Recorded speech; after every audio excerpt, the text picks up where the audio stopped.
Demon Emperor Chapter 521. Ang nakaraan ay nalalaya ni Matandang Lee, si Chupa, dahil hindi na niya kaya tumayo sa sariling mga paa. Yung dalawang matandang magjowa nagkabilikan na, may forever na ba?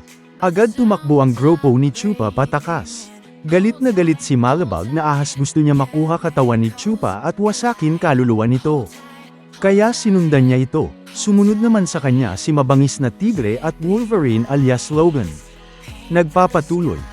Sa di kalayo ang bulubundukin, lumilipad ang grupo ni Chupa.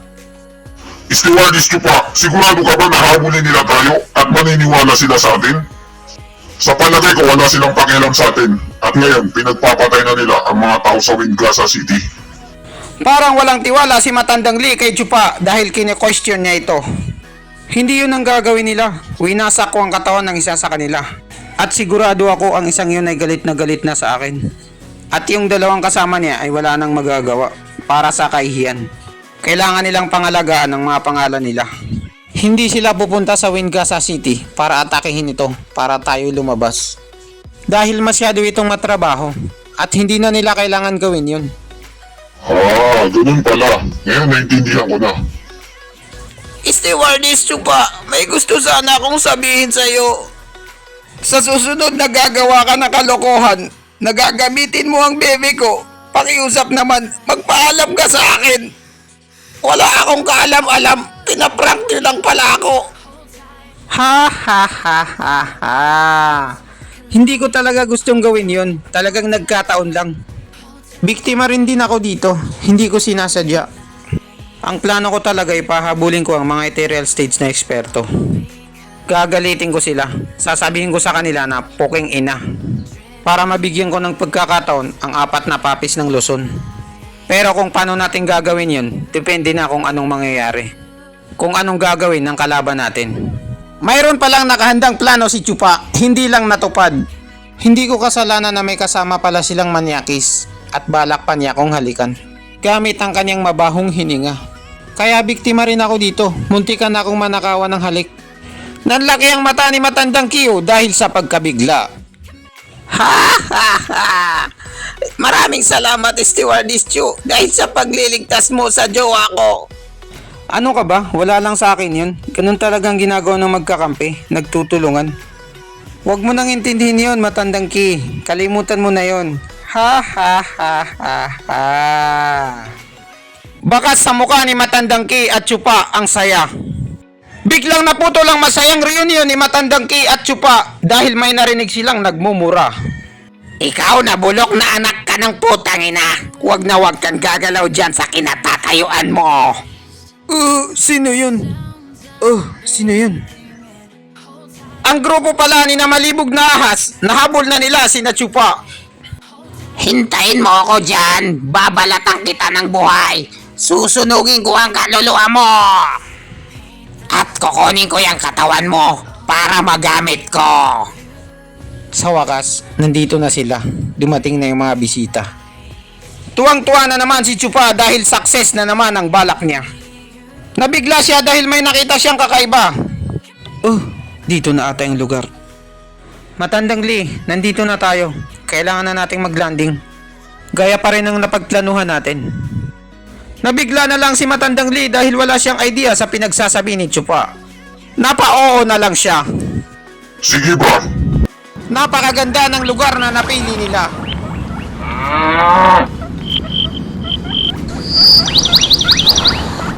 One of the 7 wonders, Banawe Rice Terraces.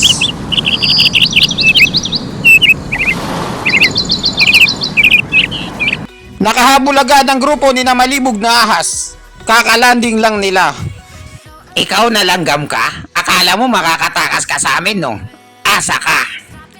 Sinong nagsabi sa'yo na tumatakbo kami sa inyo? Kayong 3 lang? Kailangan pa naming takbuhan? Kinompronta na sila ni Chupa. Hindi na sila takot. Naalala lang namin na may priority kaming appointment. Bibisitahin lang namin ang mga kaibigan namin. At anong ginagawa niyo rito? Ba't kayo sumunod sa amin? Hindi naman kayo invited. Tumahimik ka na sa kakasabi mo ng walang katuturan. Nagalit tuloy si malibog na ahas dahil parang niloloko lang sila ni Chupa. Magsalita ka pa ng magsalita ng trash talk hanggat sa gusto mo. Dahil sa bandang huli, babalatan kita ng buhay. At gagamitin ko yung katawan mo na parang damit.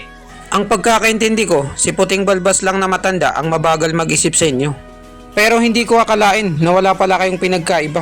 Ano kayang magiging mukha mo pag ginamit mo na itong balat ko? Naisip mo na ba yon? Pumasok na ba yan sa kokote mo? Medyo napahiya doon si Malibog na ahas. Nandito ka ba para patayin siya? O magmamarites na lang kayo buong maghapon? Ano ba ang ginagawa mo? Napapahaba na yung usapan niyo Puro ka na lang daldal. Masyado mong pinapahiya ang buong katalinuhan ng sekto natin. Dinadamay mo pa kami sa kahihiyan mo. Hiyang-hiya na si Malibog na ahas. Wala na siyang may pakitang muka. Dahil sinermonan siya ni Mabangis na Tigre sa harap mismo ni Natsupa. Bulok na geologs ka, babasagin ko yung katawan mo. Kukunin ko ang mga buto mo at papahirapan kita. Ipapalasap ko sa iyo ang matinding pagdudusa hanggang sa magmakaawa ka sa akin para sa kamatayan mo. Sumuko ka na ba? Hindi mo nasasaniban ang katawan ko? Wala ka nang pakialam doon. Ito ang tandaan mo. Gagawin kong emperno ang buhay mo.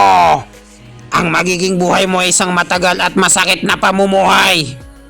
Bata, ang mga tao bang ito ang gusto mong ipatira? Nagulat at nangamba si Matandang Lang, Matandang Shi at Matandang Hu dahil sa narinig nilang nagsalita. Biglang naging seryoso ang mukha ni Chupa.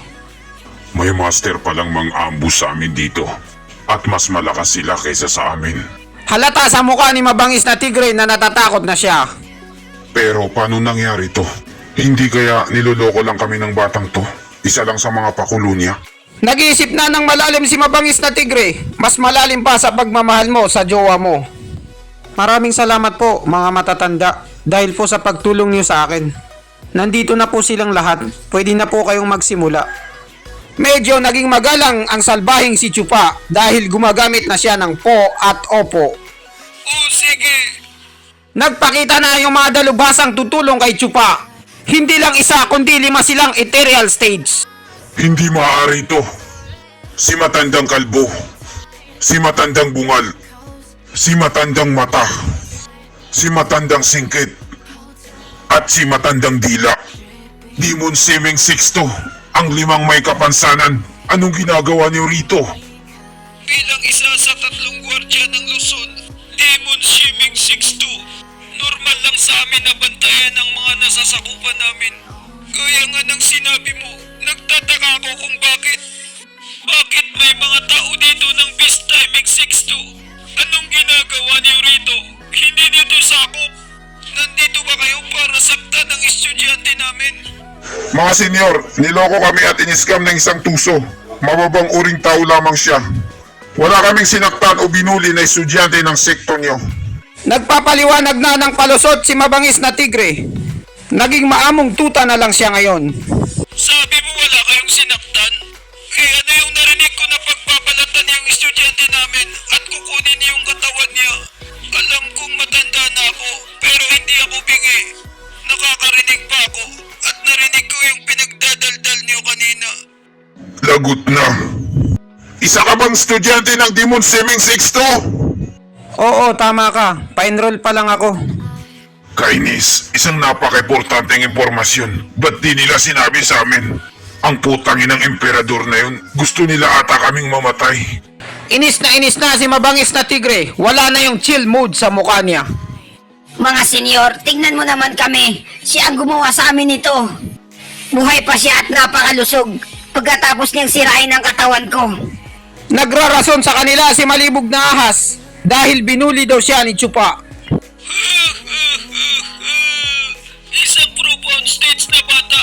Nagawa niyang sirain ang katawan ng isang dakilang ethereal stage na esperto. Isa kang malaking kahihiyan at ngayon may gana ka pang sabihin na may kasalanan siya sa'yo. Isa lang ang nakikita ko, mas magandang mamatay ka na lang kasi nakakahiya ka sa aming mga ethereal stage. Pero senyor, hindi kasi namin alam na estudyante pala sa inyo yung batang yun. Humihingi kami sa inyo ng dispensya. Sana'y mapatawad niyo kami. At kalimutan na lang natin ang lahat ng nangyari. Malibog na ahas, masyado na bang bulag yung mata mo at hindi ka nakakita? Umurong na ang buntot ni Malibog na ahas. Noong hindi pa nagpakita yung 5 may kapansanan, babalatan niya daw ng buhay si Chupa. Isa itong bitag. At wala talaga silang intensyon na paalisin tayo. At dito nagtatapos ang chapter 521. Maraming salamat po sa panunood. Mag-subscribe para laging updated sa next chapter ng buhay ni Chupa.